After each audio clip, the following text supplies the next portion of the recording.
Well, being in Nepal, so a small country, was difficult. No, no, we don't get to eat food a lot. We don't we don't have help we need. We don't have um, water that much. Um, they will give you a water bucket, and you gotta go and fill that up and bring it home and drink it with that. I came to United States. I lived in a refugee camp, and when the war beginning in Syria, my family decided to apply to UN for refugee, and then they restored us to United States here. I was 17 years old, and I don't have any choice. Just I say I will stay with my family. Here, we stay here because here we have more freedom, more rights, and here is safety place more than the Arabic country now. We didn't have so much money there. They're so poor. Sands are like all over the place. People don't have shoes and stuff like that. So my mama brought us here, to have an education, start out a new life, and help, the people that are in Africa that needs to be helped. Well, when I was a kid, my mom, I wasn't the firstborn. I had another brother after me, but he died, from birth. And then I was next, and my dad said I was so heavy he couldn't carry me. We would travel like from Mombasa to Nairobi to where we were in Kakuma. And that's where you build your own houses, but it's like a refugee camp because the nurses are always, the doctors' places, they're right there, you just cross the bridge, and there's houses and jobs over there. But we had this people called Fanya Fuja. They the police that watch us, around. If we do something bad, they put us in a place and then beat us up and stuff like that. So when we came to America, you have to go through a refugee process, and that's where everybody, we live in houses it's called A, B, C. It goes by A, B, C's, and numbers like B12 or B13 or something like that. We go through that process, and then that's how we come there. Por lo segundo es que cuando estaba allá quería estudiar, pero no tenía la oportunidad porque mis padres ya son muy viejos para mantenerme y no tienen la capacidad para darme estudio lo que quiero. Y aparte de eso, como llegaba a la escuela, una escuela estaba en 6 grado y tenía 16 años, me decían que para qué estaba estudiando, ya tenía 16 años, debía trabajar, que ya era viejo. Y después mucha gente me acusan como ando en la calle, trabajo y dicen cosas como, a veces llego a trabajar y me dicen que soy como, no sé, un vago, y por muchas cosas me vine para acá a Estados Unidos. My situation was like any other kid in the world, it was normal when I was in Saudi Arabia. Then I moved to Somalia for some reasons because the Saudi government, they sent us back to Somalia because they said you guys are originally from there. So when I went there, the life was difficult, so it was like a war going on, and the Somalia, was in a hard time at that time, so it was almost impossible to get what you need. So, it was tough situation. I came here to have a better future. I came here with my parents and my sister. Well, I used to live in Baghdad, and actually Baghdad wasn't a really safe place to live in. Not all of it, but part of it. And my dad was actually worked with the military, who was actually helping put the generator and set it up. So after a couple of years when he was working with them, some people try to chase him and kill him actually. He started feeling unsafe. So we told the military about this, and we went to IOM. We have a couple of interviews, and then we came here. We traveled. Population in JCPS has changed dramatically. We have, just even in the last few years, our population just at the newcomer program has more than doubled. We've always had a lot of diversity and variety as far as where students are from. But back then we had maybe more Vietnamese and we've always had a lot of Cubans, more Eastern Europeans, maybe not as many African, and now we seem to have more variety coming from the Middle East and from Africa and also other parts of Asia now. As I said, it's very interesting, it's very mind-opening because you're always learning something new every day because you have students who come from so many different backgrounds and they're always eager to share with you where they're from and how they look at things because it might not be the same way that you look at it. The main thing was a teacher, I think. A teacher helped us like everywhere to change the class, to go over there, go to the bus, go to the cafeteria. How do you eat? How do you put your number in? Yeah. It was terrible and so difficult because I didn't know anything, the language, teacher, students, the materials, I don't know anything.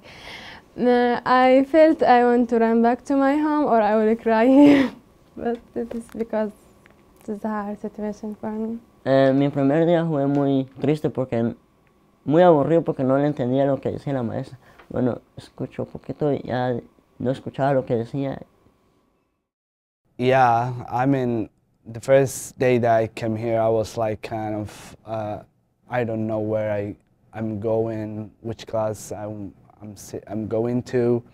I was like kind of, afraid because, you know, everything was new to me. I mean, like, it was like a whole thing was something new to me, so I was like kind of uncomfortable. So the first experience that I had was when I came the first day to ESL Newcomer Academy, and when I came here to the first day, so in both days I was nervous because I don't know what to expect and I don't know how the school works, but it was good.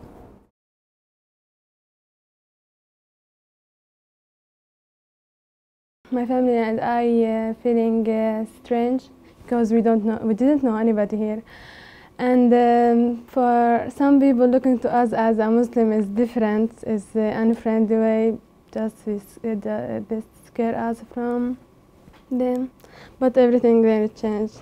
With the time, everything changed. La otra es que no tengo a mi madre conmigo, me siento muy triste, pero yo sigo estudiando algún día. Eso es la dificultad que he tenido acá, no tener a mi madre conmigo. Since I came here, I went through a lot of challenges. The biggest challenge was the language because, you know, when I came here, the first time I stepped up in front of the front door of the school, I mean, the people they were talking about so fast, and it was like so hard to follow them, what they're saying, and sometimes I was just pretending that I get what they said, but I was just shaking my head like, I get you, but I didn't get anything. So it was like kind of the biggest challenge was the language, and the culture is not that much. I mean, like, American culture is like more globalized, should I say, or it's more like the different cultures come together. So you can immediately go through that. So I have two challenges, and one was like the communication and the language. I think talking, that make a lot of difference. The first I came here, don't know how to talk, don't know what they're saying, and I don't know like what to do. I mean, like, there's like all people over here and talking like different language. I'm like middle of the desert of nowhere. There are big difference between my school and the school in my country and here. There, the teacher, they don't have their own classes. They move it from one class to another. But here, the students move from one class to another, and we have like 15 minutes between two periods to eat wherever we have. And we don't have cafeteria, just we have litter store inside the school to eat. We don't have boys and girls together, just in the college. Boys and girls separate, all the high school and middle school and all. But at first I didn't know any English. I did kind of English because I went to school back home, but the school wasn't like the same here, you know. In the Kenyan school, we show teachers respect and stuff like that.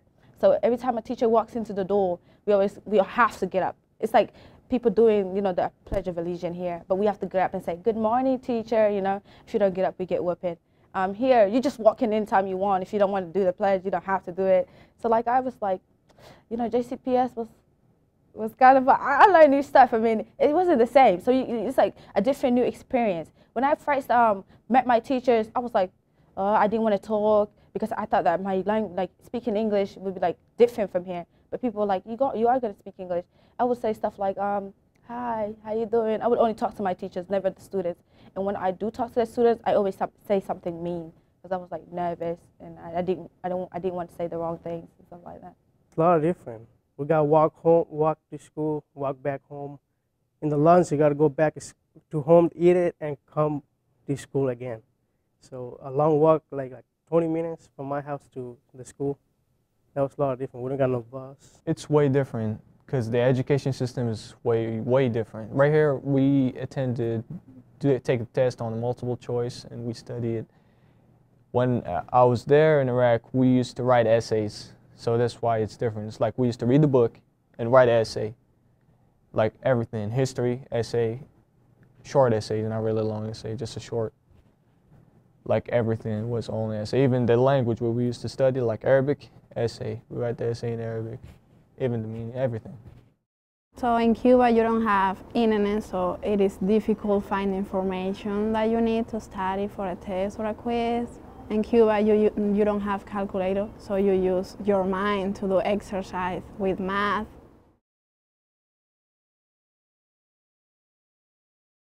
I want to correct the idea about my religion. I think my religion is the religion for peace, but the terrorists, they do like bad for Muslims, and I say.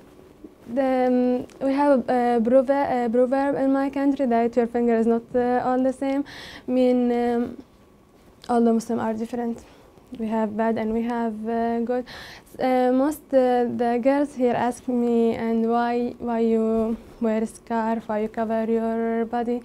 This is the rule in my religion, and I am proud of it because I like it. I would say I have two ethnicity groups that I am mixed with. But they the same. It's just that one is wilder than the other. Like my mom's side, they call Somali Bantu. They're much calmer than my dad's side. My dad's are like Kazoo again. They like the wild ones. They just like, you know, yell, are not like, calm and stuff like that. And my parents had, you know, the two cultures didn't used to like each other. My mom never liked it, my dad. But you know, as time went, they started, you know, liking each other, and that's how they got married. But our culture, as together right now, like dances, like weddings, they are very wild. We shake and stuff like that. And when we're together, everybody has to know this. When we're together, we're not trying to be mean. It's just that we're so wild. Like you will hear us. You think that we're like here, but we're outside. Allá en casa me gustaba cómo comer.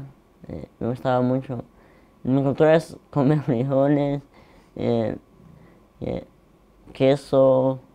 Nos conformábamos con eso, era más feliz de sentir. Y cuando vine acá es diferente.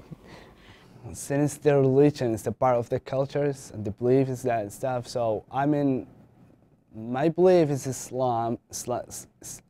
So most people, they think they can't classify between the Muslims or Islam itself and the terrorist group, that group. So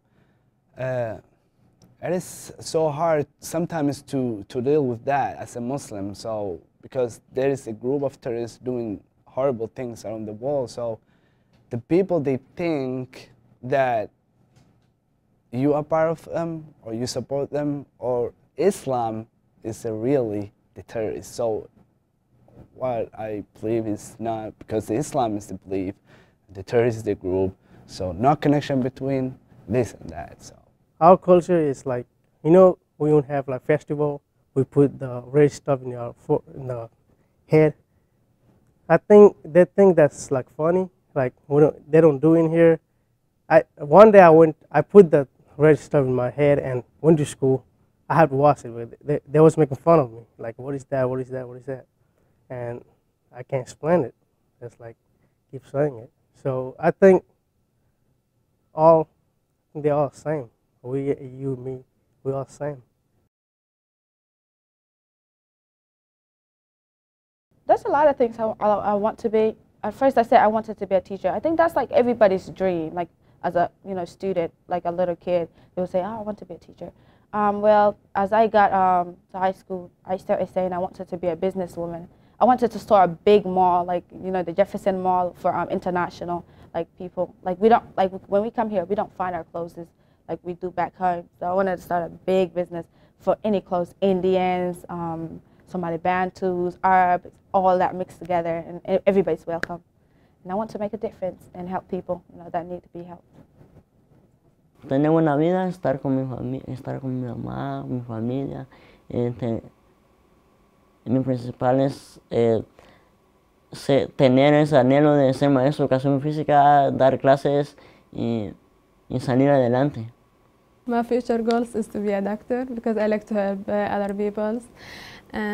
Because I see a lot of people dying in my country because they don't have anybody to help them. I want to be a doctor for that, to help other people. I want to be a counselor. I hope I'll go to college. I have a goal to become a mechanical engineering, work in engines, and I really want to work at Ford specific.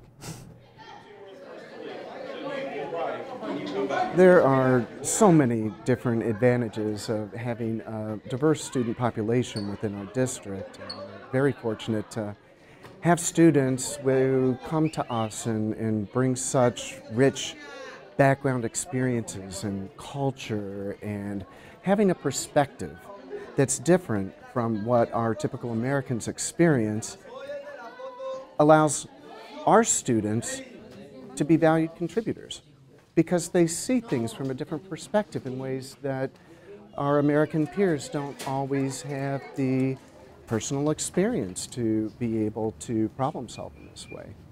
Our international students typically, well, their education varies so much, but in many of our cultures, the education that they came from didn't have necessarily the same level of group interactivity and problem solving and higher order thinking.